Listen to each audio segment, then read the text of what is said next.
The war for Troy had raged for 10 long, grueling years, a conflict that had consumed the lives and hopes of countless warriors on both sides. The fields were soaked with the blood of heroes, the earth itself bearing witness to the endless struggle and sacrifice. Hopes for a Trojan victory faded after Hector's death, until a new champion arrived, changing the course of fate.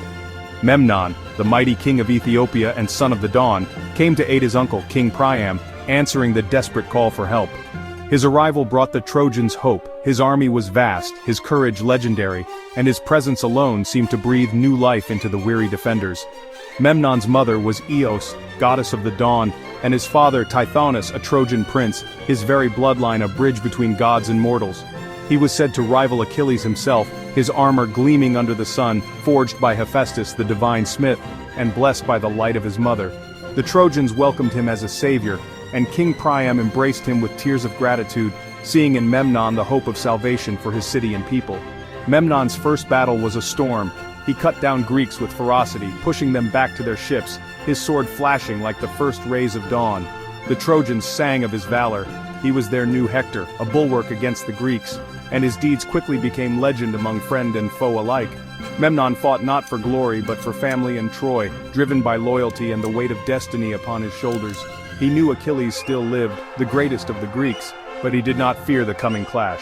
He had come to fight, and if need be, to die for Troy, ready to meet fate with unwavering resolve. His arrival marked a new, bloody chapter in the Trojan War, a turning point that would echo through the ages. The city's defenders found new strength in his presence, their spirits rekindled by the promise of a champion who stood with them. The Greeks, once confident in their siege, now faced a force they had not expected, and uncertainty crept into their hearts. Memnon's deeds inspired awe and fear on both sides, his legend growing with every clash of sword and shield. The war's balance had shifted, the scales tipping as new destinies were forged in the fires of battle. The legend of Memnon began with the promise of hope, a hope that shone as brightly as the dawn itself. But every hope in Troy came at a terrible cost, and the city's joy was always shadowed by the sorrow of loss. The gods watched, knowing fate would soon demand its price, their eyes fixed on the mortal struggle below. The dawn had brought a new champion, and with him, a new reckoning for all who fought beneath the walls of Troy. News of Memnon's prowess swept through the Greek camp, filling every corner with dread and uncertainty. Whispers of his victories traveled from tent to tent, and the air grew thick with fear as the soldiers realized the scale of the threat they faced. Only Achilles, their greatest warrior and the hope of the Greeks, could stand against such a formidable foe. Yet Achilles hesitated, haunted by a warning from his mother Thetis, whose words echoed in his mind like a chilling prophecy. She had foreseen his fate. If he killed Memnon, his own death would soon follow. The vision was vivid, a shadow cast over his destiny. Achilles, long resigned to dying at Troy for glory, now felt the shadow of death closer than ever before, its presence almost tangible. He stayed in his tent, torn between his duty to his comrades and the prophecy that threatened to end his life. The Greeks struggled without him, their lines faltering and their courage wavering against Memnon's relentless onslaught.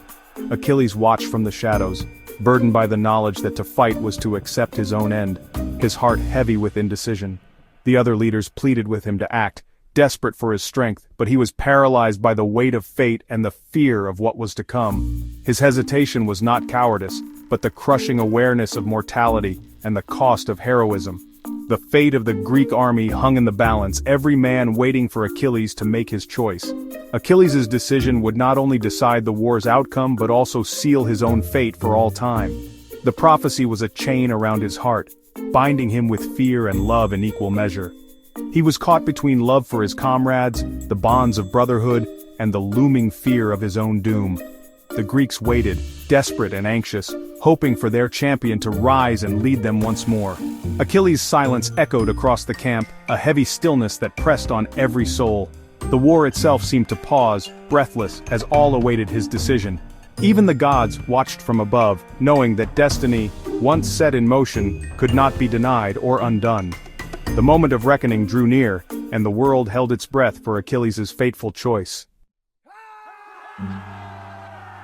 As Achilles hesitated, the battle raged on with unrelenting fury, and the Greeks faltered beneath the relentless assault of their enemies. Antilochus, son of wise Nestor and a dear friend to Achilles, saw disaster looming on the horizon, his heart pounding with dread for his people. Refusing to stand by as his comrades fell, he charged into the fray, rallying his men with a cry of courage, determined to turn the tide of battle. He confronted the mighty Memnon, the Ethiopian king, hoping to halt the king's relentless advance and inspire the Greeks to fight on. The duel was brief and brutal. Antilochus, though valiant, was no match for the son of the dawn, whose strength was legendary. Memnon's spear struck true, piercing Antilochus's defenses, and the young hero fell to the earth, his sacrifice echoing across the field. His death sent a wave of despair through the Greeks, who mourned the loss of one so brave and beloved. Nestor, the wise old king, watched his son die, his heart shattered by grief, unable to protect the child he loved most. The loss of Antilochus echoed the pain Achilles had felt for Patroclus, a wound reopened in the hearts of the Greeks. News of his friend's death reached Achilles, shattering his resolve and breaking through the wall of hesitation that had held him back. Grief and rage surged within him, replacing fear and hesitation with a burning desire for vengeance. The prophecy that foretold his doom no longer mattered. Vengeance and sorrow consumed him entirely. Achilles' sorrow became a storm, darkening the sky above the battlefield and foretelling the violence to come. The Greeks mourned another fallen prince, their spirits weighed down by the mounting cost of war. Memnon's legend grew with his victory, but so did Achilles' fury, which now threatened to consume everything in its path. The cost of war was measured in the lives of heroes, each loss deepening the tragedy of the conflict.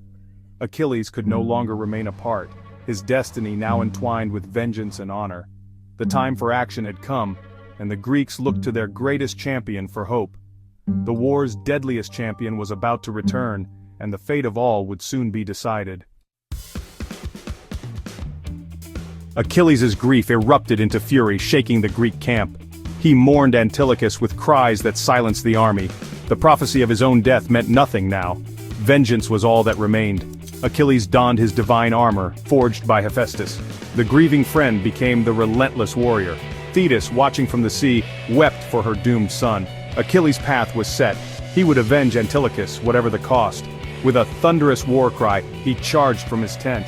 His immortal horses sensed his wrath as he sped toward battle. The Greeks cheered, their champion had returned.